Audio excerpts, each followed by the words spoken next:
साहेब रात्री तर सभा घेऊ देत नव्हती आपल्याला आज हे वैयक्तिक नाही घोषणा, एकच घोषणा फक्त. कोण आला रे कोण आला,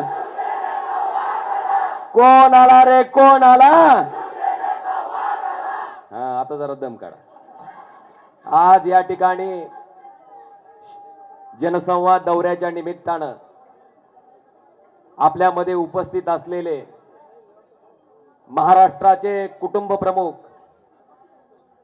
महाराष्ट्र राज्याचे मुख्यमंत्री असताना सुद्धा प्रत्येक माणसाला आपल्या कुटुंबातला सदस्य आपला कोणतरी वडीलधारी माणूस आपल्याला सांगतोय, ह्या पद्धतीची भावना प्रत्येक कुटुंबात निर्माण करणारे आदरणीय पक्षप्रमुख सन्माननीय उद्धवजी ठाकरे साहेब, या ठिकाणी मंचावर उपस्थित असलेले आणि खऱ्या अर्थानं साहेब दिल्ली पुढे शेपूट घालणाऱ्या प्रत्येक माणसानं तुमचा आदर्श घ्यावा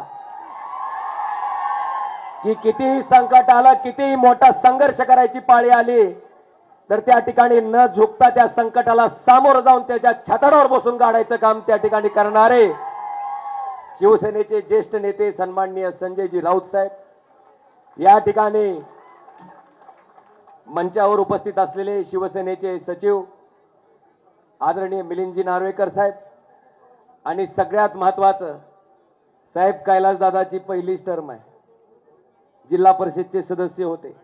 आपण साहेब जिल्हा प्रमुख केलं, उमेदवारी दिली, एक ग्रामपंचायतचा सदस्य, पुन्हा उपसरपंच, सरपंच असणारा कार्यकर्ता साहेब आज आपल्यामुळं, हिंदू हृदय सम्राट शिवसेना प्रमुखामुळं आणि इथं बसलेल्या तमाम शिवसैनिकांमुळं महाराष्ट्राच्या विधानसभेत गेला. आमची साहेब काय फार मोठी आर्थिक ताकद नाही, आर्थिक क्षमता नाही, पण साहेब इमानदारी जर आमची बघायला गेलात तर तिची किंमत आमची कुणी करू शकत नाही, इतकी मोठी ताकद आमची.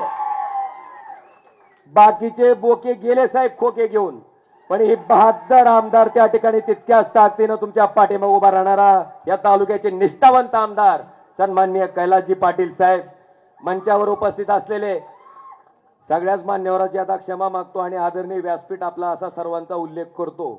काय अडचण नाही की काटमोरे साहेब, नाहीतर उद्या एखादं जायचं अजून तिकडे असो. आता कोण जाणार राहणार राहिलं नाही. मला या ठिकाणी सांगायचंय साहेब, निष्ठा म्हणजे काय असते. छत्रपती शिवाजी महाराजांची आपण आता 350च्या पुढची जयंती साजरी करतोय. छत्रपती शिवाजी महाराजांची 350वी जयंती आपण त्या ठिकाणी साजरी करतोय, म्हणजे महाराजांना जन्म घेऊन 350 पेक्षा जास्त काळ गेलाय. आज 350 वर्षाच्या नंतर सुद्धा सूर्याजी पिसाळ, खंडोजी खोपडे, आनाजी पंत सगळी कुठल्या यादीत नावं जातात? गद्दार आणि तानाजी मालुसरे, बाजी प्रभू देशपांडे कुठल्या ह्याच्यात नावं जातात?